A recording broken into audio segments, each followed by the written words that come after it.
हाय guys, good evening. So ये वाले video में हम लोग अपने बिजनेस अपडेट के सीरीज को चालू करते हैं। सो आई थिंक ये एपिसोड नंबर 17 है। मैं बार बार भूल जाता हूँ कितने नंबर है एपिसोड का। तो इसमें मेरे पास बहुत सारे कंपनीज हैं, तो चलिए एक एक करके कवर करते हैं। पहले हम बात करते हैं एसजी फिनसर्व की, ठीक है।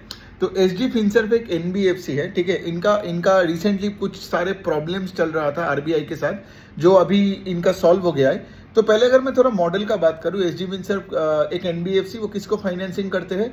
जो भी बड़े बड़े कॉर्पोरेशंस होते हैं ना, अब देखोगे उनका ऐसे बहुत छोटे छोटे ऐसे डीलर्स, डिस्ट्रीब्यूटर्स, फिर उसके बाद अब देखोगे वेंडर्स होते हैं, है ना। एसजी फिनसर्व ये वाले सेगमेंट पे, मतलब ये डीलर, डिस्ट्रीब्यूटर, वेंडर्स, इन सबको फाइनेंसिंग करते हैं, ठीक है। बिकॉज आज आपको पता है, ये राइट के लिए कोई भी एक कंपनी हो जो लेट से फॉर एग्जांपल आज टाटा स्टील या वेदांता, इनके लिए लेट से फॉर एग्जांपल रॉ मटेरियल्स मतलब दे रहा है, या फिर से फॉर एग्जांपल इनका ट्रांसपोर्टेशन देख रहा है, तो एक पर्टिकुलर एमएसएमई छोटी कंपनी, ठीक है, तो उनका सबसे बड़ा प्रॉब्लम क्या होता है ये बताइए? वर्किंग कैपिटल क्रंच होता है। तो इसके लिए एसजी फिनसर्व होते हैं, जो इतने बड़े बड़े कंपनी जिनको ये एंकर्स बोलते हैं, उस एंकर्स को जितने सारे छोटे छोटे एमएसएमई कंपनीज होते हैं, ठीक है, उनको फंडिंग करते हैं, ठीक है। और एसजी फिनसर्व बिजनेस मॉडल अब देखोगे उनका कोई एनपीएस नहीं है। एनपीएस क्यों नहीं होता है, मैं आपको सिंपल से बात बताता हूँ, ठीक है। लेट से फॉर एग्जांपल आज कजारिया है एक बड़ा एंकर, ठीक है, और मैं कजारिया का एक सप्लायर हूँ। तो लेट से मैंने आज कजारिया को अपना माल तो दे दिया, लेकिन मुझे कजारिया से अभी तक पैसा नहीं आया। तो इसका क्या मतलब कि मेरे यहाँ पे रिसीवेबल्स बढ़ते जा रहे हैं, और अगर मुझे पैसा नहीं मिलता है एज अ छोटा एमएसएमई कंपनी, तो मैं अगला मतलब सेट ऑफ माल कैसे बनाऊँ, अपने इन्वेंटरी कैसे बनाऊँ, है ना। मेरे पास तो उतना कैश खुद का है नहीं। तो तब मैं एसजी फिनसर्व को पास जाके बोल सकता हूँ कि भाई देखो, मुझे अभी कजारिया का पैसा वापस मतलब अभी मिलने के लिए 15 दिन बाद और आएगा, लेकिन मुझे 15 दिन के लिए यहाँ पे वर्किंग कैपिटल का लोन चाहिए। तो एसजी फिनसर्व मुझे 15 दिन के लिए पैसा दे देता है, और जैसे ही मुझे कजारिया से पैसा आता है, मैं एसजी फिनसर्व को अपना सूद समेत अपने पैसा वापस कर देता हूँ। अब इससे क्या होता है कि मैं जो छोटा एमएसएमई, जो कजारिया का मतलब बहुत सारे सप्लायर्स में से एक सप्लायर था, और एनी काइंड ऑफ लेट से रॉ मटेरियल, ठीक है, मेरा काम यहाँ पे नहीं रुका ना। लेकिन अगर सोचो मेरे को यहाँ पे फंडिंग नहीं मिलता, तो क्या होता? मैं यहाँ पे बैठा रहता, अगला 15 दिन मेरा फैक्ट्री बंद, मेरा वर्कर्स को मुझे छुट्टी पे भेजना पड़ता, बिकॉज कजारिया से पैसा नहीं आ रहा है। और अगर पैसा नहीं आ रहा है, तो मैं ना सैलरी दे पाऊंगा, और ना लेट से मैं और रॉ मटेरियल बना पाऊंगा, अपने इन्वेंटरी को बढ़ पाऊंगा। तो ये रहा एसजी फिनसर्व का बिजनेस मॉडल। अब देखिए, बिजनेस मॉडल अच्छा है, इसका एनपीए का कोई प्रॉब्लम नहीं है। जैसे नील एनपीए, क्यों एनपीए 0 होता है उसका भी मैंने रीजन बता दिया, ठीक है। बिकॉज वो लोग ऐसे ही टर्म लोन्स नहीं देते हैं, वो ये देखते हैं कि ओके, अगर कोई बड़े कंपनी से पैसा आने वाला है, या फिर लेट से फॉर एग्जांपल कोई बड़ा कंपनी से लेट से कोई ऑर्डर आया है, लेकिन तुम ऑर्डर एग्जीक्यूट नहीं कर पा रहे हो तुम्हारे कैश क्रंच के लिए, तब जाके एसजी फिनसर्व तुम्हारा फंडिंग करवाता है, ठीक है। और उनको यही पता है, और वो इवन बड़े कंपनी वालों से भी बात करके रखता है कि भाई अगर इसने डिफॉल्ट किया, मेरा पैसा मुझे टाइमली नहीं दिया, तो तुम आगे जाके इस छोटे एमएसएमई को धंधा नहीं देना। तो इसलिए क्या होता है, छोटे कंपनीज एसजी फिनसर्व के साथ कोई लफड़ा नहीं करता है। अब एसजी फिनसर्व का एक प्रॉब्लम ये हो गया था, because if you look at there loan book, ठीक है, इनका जो लोन बुक था वो लोन बुक आधा हो गया था, ठीक है। मतलब 2024 के आई थिंक बिगिनिंग में जो इनका लोन बुक था, जो साल के बीच में मतलब लेट से 2024 के अगर मैं Q2 Q3 के बाद भी अगर मैं बात करूं, तो आप देखोगे उनका लोन बुक घटने लगा था। और उसका रीजन ये था कि लाइक आरबीआई का कुछ गाइडलाइंस इन्होंने सेटिस्फाई नहीं किया था। आई मीन एग्जैक्टली मुझे नहीं पता, बिकॉज इन एनी विच वे ये 2023 का बात है या 22 की बात है, जब एसजी फिनसर्व खुला था। उसके बाद से the way they raised certain funds, the way they deployed certain money, जो आरबीआई के गाइडलाइंस के खिलाफ था। तो बेसिकली उनको अपने घर को थोड़ा बहुत साफ करना पड़ा, and as a result of which क्या हुआ, उनके लोन बुक घट गया था। सो पिछले 3-4 क्वार्टर भी आप देखोगे उनका कोई ग्रोथ मोमेंटम नहीं था। लेकिन इस क्वार्टर में मैं देख रहा हूं कि वो मोमेंटम वापस आ रहा है। मतलब quarter on quarter in Q4 over Q3 में मैं यहाँ पे देख रहा हूँ कि the loan book grew by almost 50%, ठीक है। और अभी लोन बुक कितना होगा उनका एयूएम होगा कुछ 2300 करोड़ के आसपास, 2300 करोड़ की। तो मैनेजमेंट का गाइडेंस है कि FY26 के एंड तक हम लोग 4000 करोड़ का लोन बुक बना लेंगे, और FY27 के एंड तक हम लोग 6,000 करोड़ का लोन बुक बना लेंगे। अब सोचो 2300 से अगर तुम 4,000 जाते हो तो वो ये बता रहे कि वो अपने लोन बुक को 70% से ग्रो करेगा, और 4 से 6 अगर वो जाता है मतलब वो ये बता रहे कि अगले साल वो 50% से ग्रो करेगा। 4,000 से 6,000 इज 50% का ग्रोथ। सो बेसिकली क्या, अभी इनका ग्रोथ मोमेंटम वापस आ गया, इन्होंने गाइडेंस भी बढ़ा दिया, लेकिन फिर भी हमें देखना पड़ेगा बिकॉज पिछले 3-4 क्वार्टर जैसे मैंने बताया ये रेगुलेटरी प्रॉब्लम्स की वजह से इन्होंने अपने लोन बुक को आधा कर दिया था। इसीलिए if you just compare the numbers, मतलब अभी का Q4 का नंबर या FY25 ओवर 24, आपको दिखेगा कि लेकिन लोन बुक घट गया, नेट इंटरेस्ट इनकम घट गया, पैड घट गया, सब कुछ का प्रॉब्लम हो गया। लेकिन ये इसीलिए हुआ because they had to restructure the loan book, ठीक है। And now I can tell you के लाइक, और सिर्फ अभी से नहीं, लास्ट क्वार्टर से ही मैं देख रहा था Q3 was better than Q2 and Q4 is now far better than Q3 because as I said right, the loan book grew 50% on a quarter basis। तो एसेट क्वालिटी बहुत अच्छा है। And of course SG Finserv एक बहुत ही छोटा नया business है, and India में तो आपको समझ में आता है ये जो बड़े बड़े कॉर्पोरेट्स के आसपास जितने करोड़ों लाखों MSMEs होते हैं राइट, जो जिनको सप्लाई चेन फाइनेंसिंग चाहिए होता है राइट, और सबको पता है कि अगर टाइमली क्रेडिट नहीं मिलता है तो बड़ा प्रॉब्लम होगा। तो अच्छी बिजनेस है, बिजनेस मॉडल तो अच्छा है, लेकिन ये जो RBI का ये जो फाइन, आई थिंक उनको छोटा सा एक पेनल्टी भी देना पड़ा, अमाउंट मैं भूल गया, ये न्यूज आर्टिकल में आया था, ये अक्टूबर-नवंबर का बात कर रहा हूँ लास्ट ईयर का। तो ये सब चीज़ों से थोड़ा देखना है कि मैनेजमेंट आगे क्या बोल रहा है। एंड बट एक चीज़ तो है कि PPT में उन्होंने क्लियरली बता दिया कि लाइक यू नो कि हमें हमारे जो भी ये प्रॉब्लम्स था उससे हम निकल के आ गए हैं, अभी हम ग्रोथ फेज में वापस आ गए हैं। तो वो सब जो RBI वाला जो भी सब मतलब इरेगुलरिटीज था वो सब कवर्ड हो चुका है। सो यही है SG फिनसर्व का बिजनेस एनालिसिस Q4 के नंबर से। अब हम थोड़ा और बात कर लेते हैं, दो पेंट कंपनी का बात करते हैं, मतलब बात करने का कुछ है नहीं। एशियन पेंट्स और कांसाई नेरोलैक, कोई ग्रोथ नहीं है, कुछ नहीं है।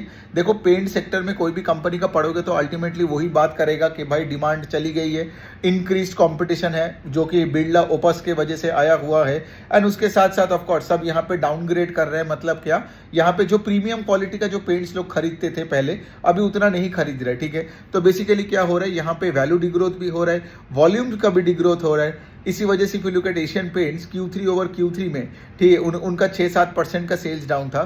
इवन Q4 में भी उनका sales down by around 5 to 6%। तो बेसिकली वही वाला पॉइंट है ना, आज मैंने एक ट्वीट भी किया कि लाइक कभी भी कोई स्टॉक को ना बाई डिफॉल्ट कोई टैग नहीं लगा के रखना कि लाइक ये कंसिस्टेंट कंपाउंडर है, ये बाई डिफॉल्ट पैसा बनाएगा। इंसान का प्रॉब्लम यही होता है कि they feel entitled towards a stock, saying के लिए ये तो स्टॉक पैसा बनाएगा ही। इसीलिए आप देखते हो कि जब ये सारे बिजनेसेस में ग्रोथ चली जाती है या सेल्स ग्रोथ गिर जाती है, जैसे एशियन पेंट्स का तो सेल्स गिर रहा है, ठीक है, तो लेकिन फिर भी आज बहुत रिटेल इन्वेस्टर्स एशियन पेंट्स लेके बैठा है, उनको समझ में नहीं आता है कि लाइक उनके दिमाग में ये पढ़ाया गया है कि like Asian paints consistent compounder है, लेकिन at the end of the day market को तो ये सब नहीं पता है ना। मार्केट क्या देख रहे हैं, एशियन पेंट्स एक टाइम पे 15-20% से वॉल्यूम ग्रो करता था, अभी तो इनका वॉल्यूम डिग्रोथ होता है। सो बेसिकली मतलब क्यों करे, है ना, मतलब क्यों इस स्टॉक के पीछे कोई डिमांड आएगा, कोई रीजन ही नहीं है। इसीलिए आप देखते हो एशियन पेंट्स का पी रेशियो भी धीरे धीरे करके डिरेट हो रहा है, राइट। दूसरा है कांसाई नेरोलैक, सेम स्टोरी। कांसाई नेरोलैक का तो मैं पिछले 3 साल से बोल सकता हूँ, कोई भी क्वार्टर उठा के देख लो, कोई ग्रोथ नहीं है। इस बार भी उनका 2-3% का ही ग्रोथ है। ऑफकोर्स एशियन पेंट से बेटर है। I would say Asian Paints is the worst paint company, because Berger Paints, Kansai Nerolac at least उनका सेल्स गिरता नहीं है, लेकिन एशियन पेंट्स का तो सेल्स गिरे जा रहे हैं। सो यही है। और अगर पेंट सेक्टर में भी मैं थोड़ा सा डिटेल में बात करूं तो यहाँ पे डेकोरेटिव पेंट्स का हालत बहुत खराब है। ये डेकोरेटिव मतलब है जो रिटेल, जो घरों में पेंट्स होता है। इंडस्ट्रियल पेंट्स में फिर भी ग्रोथ है थोड़ा बहुत, मतलब ज़्यादा नहीं है, लेकिन ये ऑटो सेक्टर हो गई, ये कंज्यूमर ड्यूरेबल का स्पेसेस में हो गया, राइट, लेकिन वहाँ पे थोड़ा बहुत भी ग्रोथ है, हाई सिंगल डिजिट में ग्रोथ है, लेकिन डेकोरेटिव सेक्टर में तो बहुत ही खराब हालत है। ओके, तो अभी हम अगले कंपनी में चलते हैं। अगले कंपनी, चलो हम कल्याण ज्वेलर्स और टाइटन का बात कर लेते हैं। तो दोनों ज्वेलरी कंपनी, इनका तो बिजनेस अपडेट हमें पता ही था कि Kalyan grew sales by 36-37% and Titan grew by around 23-24%, लेकिन वो तो बिजनेस अपडेट था। अभी हमें पूरा इनकम स्टेटमेंट मिल गया। यहाँ पे जो अच्छी बात है कल्याण का, वो ये है कि कल्याण का मार्जिन वापस आ गया। आपको पता होगा ज्वेलरी कंपनीज का मार्जिन हैम्पर्ड हो गया था, क्यों? वो कस्टम ड्यूटी कट के बाद ऑन गोल्ड इंपोर्ट्स, राइट। तो कस्टम ड्यूटी कट करने के बाद गोल्ड इंपोर्ट्स पे क्या हुआ था, कंपनीज का वॉल्यूम्स तो बहुत बड़ा था, लेकिन अब देखोगे Q3 Q2 और कुछ कंपनीज के इवन Q3 में भी यू हैड सीन के लाइक उनका पैट में उतना खास ग्रोथ नहीं आ रहा था. सो कल्याण का अगर आप पूरे साल का देखोगे, उनका सेल्स ग्रू 36-37%, लेकिन कल्याण ज्वेलर्स का पैट और EPS ग्रो किया सिर्फ 20% से. अब ये यहाँ पे लैग क्यों है? बिकॉज वो कस्टम ड्यूटी कट के वजह से, ठीक है, जिसमें इनका थोड़ा बहुत मार्जिन से इफेक्ट हुआ. ऑल्दो ये कस्टम ड्यूटी कट के वजह से गोल्ड का प्राइसेस थोड़ा कम हो गया था, एंड पागलों की तरह लोग शोरूम में जाके ये सब गोल्ड खरीदने लग गया, गोल्ड कॉइन्स खरीदने लग गया, so on and so fourth. Even ये भी बात है, ये तो एक वाला बात हो गया. दूसरा पॉइंट है कि जैसे मैं बता रहा हूँ कि सबका मार्जिन प्रोफाइल आ गया वापस. टाइटन में भी वही jewellery segment is doing very well. मतलब आज अगर आप देखोगे टाइटन का नंबर ऑफ स्टोर्स कल्याण से ऑलमोस्ट 3 गुना 3.5 गुना के ऊपर है, ठीक है, अगर मैं सब मिल के बात करूं, मतलब तनिष्क, मिया, कैरेटलेन, जोया, ये सब मिला के, ठीक है. और मैं कल्याण का भी यहाँ पे मैं इंडिया और इंडिया के बाहर मिडिल ईस्ट का स्टोर्स को मिल के बोल रहा हूँ, ठीक है. तो टाइटन का 3 गुना स्टोर्स है then Kalyan, so it's difficult for Titan to match the growth rate of Kalyan. So but having said that, Titan तो आज हमारे एक निफ्टी और सेंसेक्स का स्टॉक है ना, लेकिन फिर भी एक निफ्टी और सेंसेक्स स्टॉक होने के नाते भी they are probably a few company, मतलब one of the very few companies जो कि निफ्टी सेंसेक्स में रह के 20-25% से ग्रो कर रहे हैं, ठीक है. And it's mainly because of the jewellery business. Titan का जो दूसरा डिवीजन है वो है कि तो आपका ये जो घड़ी वाला डिवीजन, जो कि 17-18% से ग्रो किया, एंड दैट कॉन्ट्रीब्यूट्स टू 5-6-7% ऑफ सेल्स. तो ज्यादा कुछ बोलने का है नहीं, ठीक है. तो मेनली वही है, 24-25% से ग्रो किया, मार्जिन प्रोफाइल इंप्रूव हुआ, both for Titan as well as for Kalyan Jewellers. Kalyan Jewellers का वही है, अब तो इनका सबका कॉन कॉल मुझे सुनना है एक्चुअली. कल्याण का 36-37% का ग्रोथ है, और वो जिस रेट से अपने स्टोर एक्सपेंशन का गाइडेंस देके रखा था इससे पहले for the upcoming year, right, मतलब यहाँ पे कल्याण और कैंडियर के स्टोर्स में उनका 30-35% का ग्रोथ रेट आप पकड़ सकते हो कि चलेगा, ठीक है. मैं एटलीस्ट सेल्स ग्रोथ का बात कर रहा हूँ, और सेल्स ग्रोथ मतलब यहाँ पे मैं रेवेन्यू ग्रोथ का बात कर रहा हूँ, टॉप लाइन का ग्रोथ का बात कर रहा हूँ. अब बॉटम लाइन के लिए आपको तो पता ही, रेट के बहुत कुछ इन्वॉल्व होता है यहाँ पे, एक्सपेंशन का खर्चा, ये खर्चा, वो खर्चा, फिर वहां पे प्रोडक्ट मिक्स चेंज हो गया तो.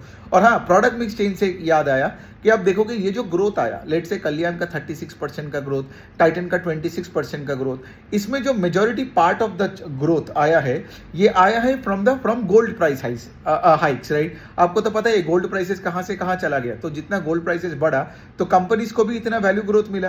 तो से फॉर एग्जांपल आज अगर कोई कंपनी का अगर ग्रोथ हो रहा है, लेट से अगर मैं टाइटन का ही बात करूं, अगर लेट से 24-25% का ग्रोथ हुआ उनका सेल्स का, तो उसमें से तुम्हारा वैल्यू ग्रोथ ही majority part of the growth है. मतलब समझ में आ रहा है, because sales growth is equal to volume growth plus value growth. तो यहाँ पे वैल्यू ग्रोथ के वजह से ही मेनली क्या बोलते हैं, यहाँ पे सेल्स ग्रोथ हुआ है. लेकिन ऑफकोर्स उसके साथ साथ ये लोग नए दुकानें भी खोल रहे हैं, पुराने दुकानें का जो SSG है वो मेनली डिराइव्ड है फ्रॉम द गोल्ड प्राइसेस, ठीक है. तो यही बात है. और दूसरे साइड में ऑफकोर्स रेट, जब गोल्ड का भाव इतना हो जाता है तो लोग पागलों की तरह ये सब गोल्ड बार और गोल्ड कॉइन्स खरीदने लगते हैं. तो ये जो स्टडीड रेशियो है जो हम कैलकुलेट करते हैं, मतलब जो डायमंड सेल्स उतना अच्छा नहीं हुआ जितना गोल्ड सेल्स हुआ, because gold prices short of the roof ना. So as a result of which क्या है, इन सारे कंपनीज का स्टडीड रेशियो में उतना ग्रोथ नहीं आया जितना लेट से for example the gold segment में हुआ. लेकिन अच्छी कंपनी से, मतलब जैसे पेंट सेक्टर में आप देख सकते हो लोग ऐसे 2%, 1%, -5% ग्रो कर रहे हैं. ज्वेलरी में वैसा कोई प्रॉब्लम नहीं है. जैसे टाइटन जो इतना बड़ा बेहेमॉथ है, जिनका 1000 के ऊपर स्टोर्स है, वो भी 24-25% से ग्रो कर रहा है. अभी तो सेनको का आना बाकी है, पीएन गडगिल का भी आना बाकी है. पीएन गडगिल का आई गेस हमें तो अपडेट मिल गया, उनका जो रिटेल वाला division I think that grew around 50% के आसपास. But having said that PN Gadgil has a much smaller base. I think Titan से भी, सॉरी आई थिंक कल्याण से भी उनका नंबर ऑफ स्टोर्स आधा के आसपास है, ठीक है. So PN Gadgil is doing around 45-50% in the retail division, Kalyan 35-40, Titan 25. So and of course अगर आप वो B2B कॉम्पिटिटर्स को देखोगे, मतलब जो इनके लिए वो गोल्ड ज्वेलरी बना के देता है, लाइक स्काई गोल्ड, उनका तो 90-100% का ग्रोथ आ रहा है. बट देखना पड़ेगा स्काई गोल्ड का इस बार का क्या नंबर आता है. तो ये हो गया आपका टाइटन और कल्याण का. अब हम थोड़ा बात करते हैं यहाँ पे, हम थोड़ा विंटेज कॉफ़ी का बात करते हैं. विंटेज कॉफ़ी बहुत एक्साइटिंग एक मॉडल है, बहुत छोटी मॉडल है. मैनेजमेंट कॉन कॉल वगैरह नहीं करता, लेकिन मैंने पढ़ा है, मैं आपको बताता हूँ. ये लोग क्या करते हैं, इनका कॉफ़ी का एक मैन्युफैक्चरिंग प्लांट है, इनका खुद का डिस्ट्रीब्यूशन है, लेकिन ये मेनली कॉफ़ी पाउडर बना के दूसरे ब्रांड्स को बेचते हैं, ठीक है.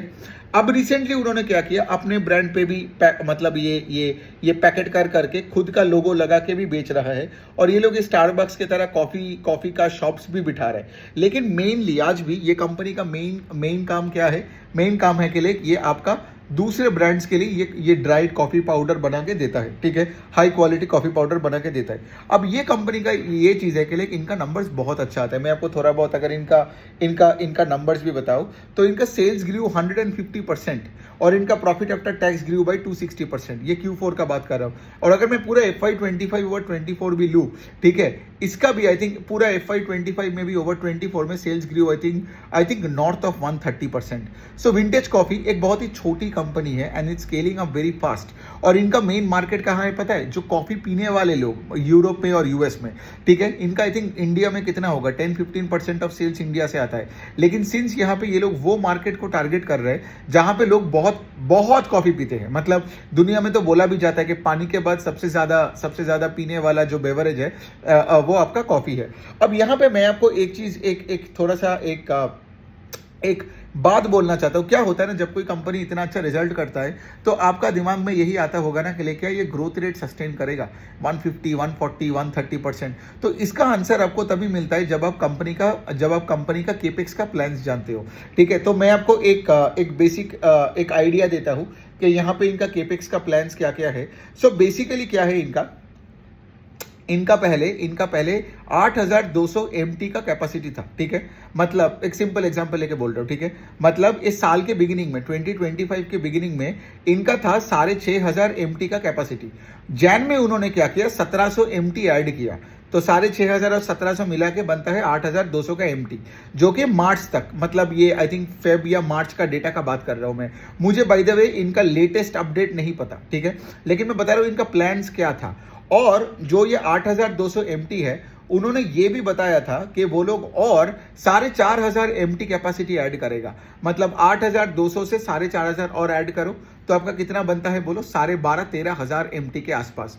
और ये उन्होंने बताया था कि FY25 के एंड तक हो जाएगा, ठीक है। अब इसका मुझे एक बार एक कंफर्मेशन अपडेट लेना है, ठीक है, बिकॉज अगर ये मुझे मिल गया तो फिर मुझे क्या कि आपका अगर 8000 था और उसके साथ आप 4000, 4500 MT और ऐड कर रहे हो, मतलब अब क्या बोल रहे हो कि फेब में जब मुझे पता था कि ये खोलने वाला है, मुझे सिर्फ यही डेटा चाहिए कि भाई तुम ये खोल चुके हो और ये ऑपरेशनल है। मतलब क्या, जब से अगर ये ऑपरेशनल हो जाएगा, मतलब तुम ये बोल सकते हो कि 8000 के ऊपर 4500, मतलब तुम्हारा capacity expanded by more than 50-60%, है ना। तो मतलब तुम मोटा मोटी बोल सकते हो कि FY26 ओवर 25 में तुम्हारा ग्रोथ की मोमेंटम हाई रहेगा। अब ये मुझे नहीं पता कि 100% होगा या 80% होगा या वॉट एवर इट इज, लेकिन यहाँ पे रिस्क वही पे है। सोचो फॉर एग्जाम्पल आज ये Q4 का नंबर देख के विंटेज कॉफी का अपने लेट से पैसा डाल दिया और देन आपको ये पता चला कि जो ये 4500 का MT का जो कैपेसिटी ऐड होने वाला है, लेट से वो प्लान डिले हो गया फॉर एनी रीजन, ठीक है। इसका क्या मतलब कि अगले क्वार्टर्स में ग्रोथ आना डिफिकल्ट हो जाएगा, तब तो 100% छोड़ो, शायद 20-25% भी ना आए। तो यही मुझे देखना है एक्चुअली। और एक्चुअली मुझे ये नहीं पता कि उनका PPT आया कि नहीं, कल रिजल्ट आया था उनका, लेकिन आज मैंने एक्चुअली चेक नहीं किया। तो अगर PPT आता है तो मैं पढ़ के, अगर अपडेट होगा तो मैं फिर से विंटेज कॉफी का एक छोटा सा वीडियो बना के आपको बता दूंगा। लेकिन देखिए कहानी यही है, ठीक है। मतलब 100-150% से ग्रो कर रहे हैं। और ये कंपनी ऐसी नहीं है कि लाइक ये रैंडमली नहीं है, ये पिछले 3-4 क्वार्टर से मैं इसको ट्रैक करते जा रहा हूँ। ये एक तरफ से अपने कैपेसिटी को बढ़ाते जा रहे हैं और दूसरे साइड में परफॉर्म भी किए जा रहे हैं। और सबसे बढ़िया बात इस कंपनी का ये भी लगता है कि कंपनी 100% से ग्रो करने के बाद भी इनको ऑपरेटिंग लेवरेज मिलता है।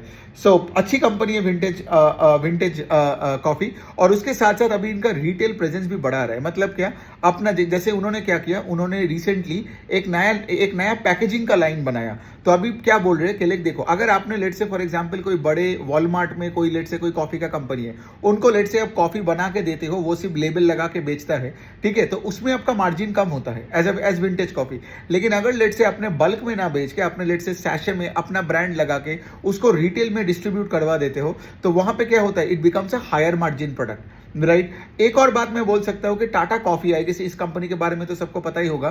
टाटा कॉफी को बड़ा बनाने का जो रिस्पॉन्सिबिलिटी था, टाटा कॉफी जो इतना बड़ा कंपनी बना, राइट, जो बंदे ने उनको बनाया था, one of the guys is heading vintage coffee, ठीक है। सो विंटेज कॉफी का मैनेजमेंट भी अच्छा है।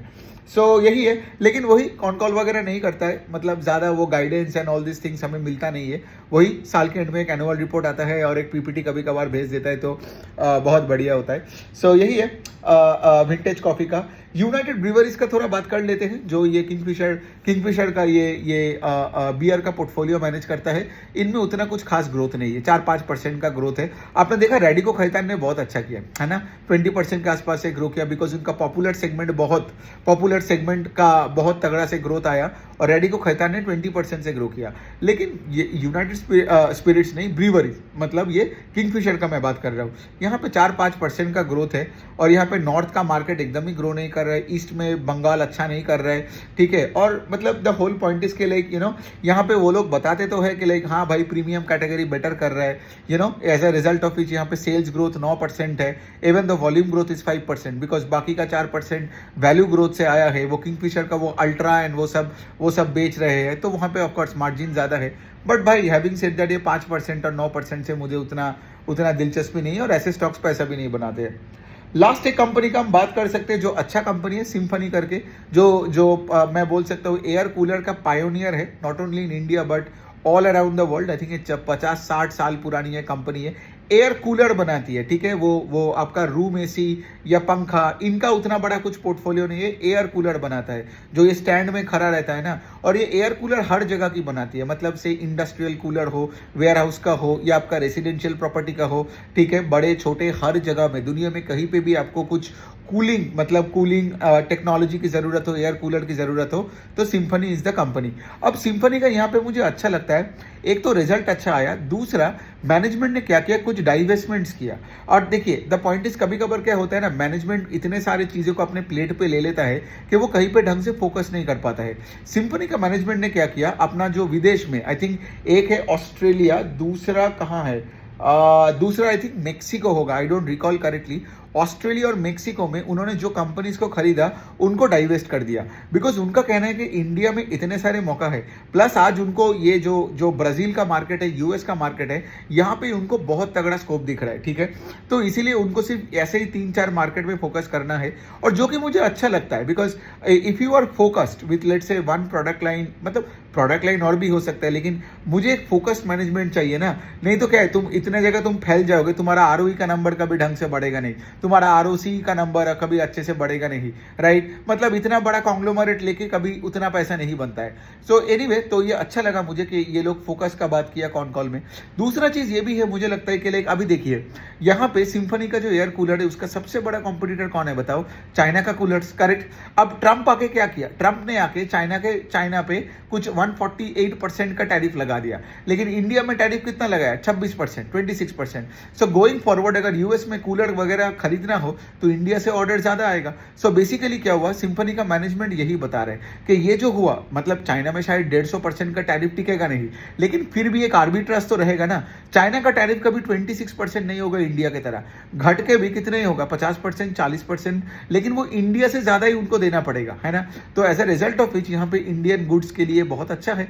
And Symphony is a company जिसका प्रोडक्ट्स डायरेक्ट चाइनीज प्रोडक्ट्स के साथ यहाँ पे मतलब पूरा कंपीट कर रहे हैं, ठीक है। तो ये हो गया बात। अब थोड़ा हम रिजल्ट का बात करते हैं सिम्फनी का। तो सेल्स इनका तो 47% से ग्रो किया सिम्फनी का। एक क्वार्टर में, कोई भी क्वार्टर मतलब वाई लेवल पे कोई क्वार्टर में 47% का मैंने ग्रोथ नहीं देखा, सो विच इज अमेजिंग। प्लस इनको ऑपरेटिंग लेवरेज भी मिला, मतलब इनका पैट ग्रू 63% के आसपास। एंड ऑफ कोर्स इनका भी वही कहना है कि like summer started very well, ठीक है, तो इसीलिए तो हमारा ग्रोथ रेट अच्छा है, लेकिन समर थोड़ा अनइवन और इरेगुलर हो गया, तो ये उनका कहना है। लेकिन फिर भी very very good set of numbers. और ये लोग इंडिया में क्या कर रहे हैं, अपना शहरों में टारगेट नहीं कर रहे हैं, अभी पूरा एकदम semi urban and rural areas में फोकस कर रहे हैं। बिकॉज ऑफ कोर्स राइट, आप देख सकते हो ये सब आदित्य विशन जैसे कंपनीज का नंबर्स कितने अच्छे आ रहे हैं। फिर आप देखोगे ये सब एसी मैन्युफैक्चरर्स, दूसरा उनका नंबर्स कितने अच्छे आ रहे हैं, राइट। बिकॉज आज ये एसी आप देखोगे, एसी इतना गर्मी है ना इंडिया में, स्पेशली यूपी, बिहार, बंगाल, इन सारे जगहों में। आपको क्या लगता है फिर दिल्ली में, पंजाब के साइड में, the point that I am trying to say इसके लाइक आज कोई एसी को ये नहीं सोचता है कि ये एक लग्जरी आइटम है।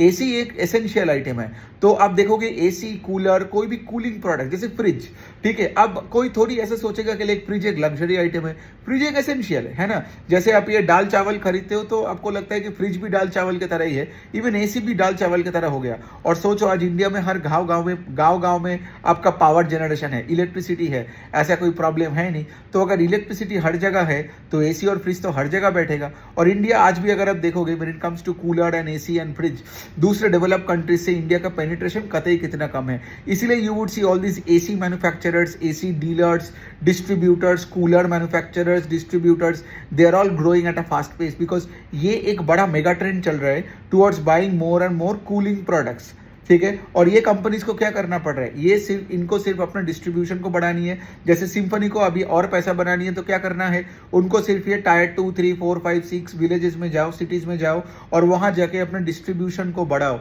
फिर देखोगे वहां पे इंडस्ट्रियल ऑर्डर्स बोलो, वेयर हाउस से ऑर्डर बोलो, फिर आपका घरों से ऑर्डर बोलो, सबसे आ जाएगा, है ना। जैसे फॉर एग्जाम्पल मोबाइल फोन जिस तरीके से इंडिया में स्केल अप हुआ, एसी भी वैसे ही हो रहा है और आपका कूलर्स भी। तो यही है, सिम्फनी अच्छी कंपनी है और मैं तो उनको देखता हूँ और इनका वही है जैसे फॉर एग्जांपल के हाँ, एक और पॉइंट जो बोलना है कि ये लोग ये मॉडर्न ट्रेड चैनल्स पे ज़्यादा फोकस कर रहे हैं, not the traditional retail mom and pop store but the modern trade channels, ठीक है। मॉडर्न ट्रेड चैनल्स मतलब से एक एग्जांपल देके बात करूँ, लेट्स से अगर आप बाजार में जाते हो और कोई लोकल सब्जी वाले से सब्जी खरीदते हो तो वो एक normal mom and pop store की तरह हो गया। मॉडर्न ट्रेड चैनल मतलब लेट्स से अगर आप डीमार्ट में जाके सब्जी खरीदते हो, ठीक है, मतलब ऑर्गेनाइज रिटेल में वो लोग जाना चाहते हैं और वहां से अपने प्रोडक्ट को वो डिस्ट्रीब्यूट करना चाहते हैं। तो यही है, ये बात तो सही है, चाइना वाला बात भी कर लिया, एंड ऑफ कोर्स उनको इंडिया में भी और फोकस करनी है। सो अच्छे कंपनीज है। कुछ कंपनीज का नंबर्स अच्छा नहीं है, ये सारे पेंट्स वगैरह। एक और कंपनी कर सकता हूँ मैं, पीडीलाइट इंडस्ट्रीज। तो पीडीलाइट जो एडिसिव और सीलेंट और ये सब जो कंस्ट्रक्शन केमिकल्स वगैरह बनाते हैं, तो पीडीलाइट में भी उतना कुछ खास ग्रोथ नहीं है, ठीक है। पीडीलाइट का आप देख सकते हो, ये पहले 20% का वॉल्यूम ग्रोथ हुआ करता था प्री कोविड, लेकिन कोविड के बाद से पीडीलाइट का पेस ऑफ ग्रोथ घट गया।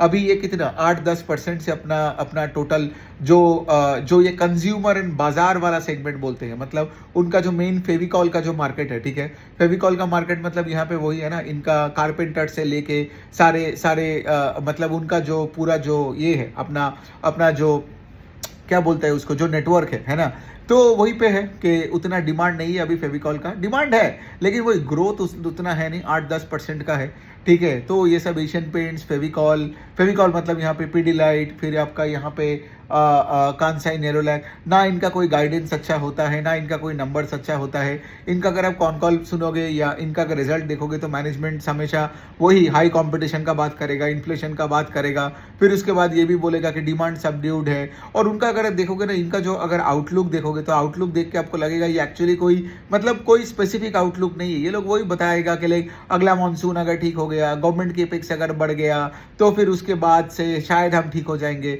ये एक्चुअली उम्मीद पे आउटलुक देना बोलना पड़ता है, मतलब बोलना होता है। ये ऐसा कोई आउटलुक तो है नहीं कि हम इतने सेल्स से उतना सेल्स करेंगे, इतना करेंगे। जैसे एसजी फिनसर्व का देखिए, मैं एसजी फिनसर्व को इनसे बेटर या बुरा नहीं बोल रहा हूँ, लेकिन एटलीस्ट एसजी फिनसर्व जिनका ये प्रॉब्लम से निकल के आके अभी क्या बोला कि हम 2300 करोड़ में है लोन बुक, हम करेंगे 4000 अगले साल के एंड में और उसके बाद वाले साल हम 6000 करेंगे। That's like a specific guidance, right. मतलब क्या अगले क्वार्टर से मैं एसजी फिनसर्व को इस गाइडेंस के अनुसार कंपेयर करके देख सकता हूँ ना कि is the company moving in the right direction. ये क्या बात हो गया कि भाई इलेक्शन अगर ठीक आया या फिर अगर मानसून ठीक हुआ, तब जाके हमारा कुछ अच्छा होने वाला है। और ये लोग गाइडेंस में कोई नंबर्स देते भी नहीं है और माहौल एकदम अच्छा नहीं है, कॉन कॉल्स में भी अच्छा नहीं होता है। ज्वेलरी कंपनीज का अच्छा है, दारू में भी वही यूनाइटेड ब्रीवरीज का मुझे उतना अच्छा नहीं लगा। विंटेज कॉफी को बहुत अच्छे से ट्रैक करो, छोटी कंपनी है, बहुत छोटी मार्केट कैप की है, बहुत अच्छा स्कोप है। सिम्फनी को भी देखो, symphony is a much bigger company, लेकिन फिर भी 47% से कोई अगर ग्रो करता है, राइट, और इंडिया में स्केल कर रहा है, मैनेजमेंट फोकस लाया है, so these are the things that you should, these are the triggers that that can re-rate a stock even more, है ना। तो ऐसे कंपनीज को हमेशा ट्रैक करो और इसीलिए तो मैं वीडियोस बनाता हूँ ताकि it will help, it helps you to like keep track of hundreds and hundreds of model. तो जो भी मैं पढ़ता हूँ वो मैं वीडियो बना के एटलीस्ट दिन में एक तो वीडियो बना के मैं पूरा जान को, मतलब एकदम पूरा जी जान कोशिश करता हूँ ताकि आपके सामने सब कुछ आ जाए। एक और पॉइंट है कि अगर आपने मेरा वो वर्कशॉप नहीं लिए on the both in the financial sector or the investment checklist which is predominantly the non financial space. तो आप ले लेना, मैं रजिस्ट्रेशन लिंक डाल दूंगा, बिकॉज उससे क्या होगा ना, आप आराम से ऐसे मजे में हजारों बिजनेसेस को ट्रैक कर पाओगे बिना कोई कॉम्प्लिकेशंस के, बिना कोई डिग्री के, ठीक है, और कोई भी ये काम कर सकता है, ठीक है। जैसे मैं बता रहा हूँ, राइट, आप हाउस मेकर हो या आर्किटेक्ट हो या एक कंस्ट्रक्शन वर्कर हो या फिर एक कोई कंसल्टेंट हो, it just doesn't matter. And ये आपका पैसा है, पैसा मैनेज करना तो कॉमन सेंस की बात होती है। तो उसी वजह से मैंने वो 2 वर्कशॉप बनाया। It's my gift to you and the community. तो आप उसको आराम से ले लेना, लेके उसको देखना और अब खुद मेरे को फिर डीएम करना कि लाइक सर, वो देखने के बाद मेरा ही लाइफ बदल गया और अब मैं कोई भी बिजनेस को अपने तौर तरीके से एनालाइज कर पाता हूँ without asking for any external help. So on that note, thank you so much.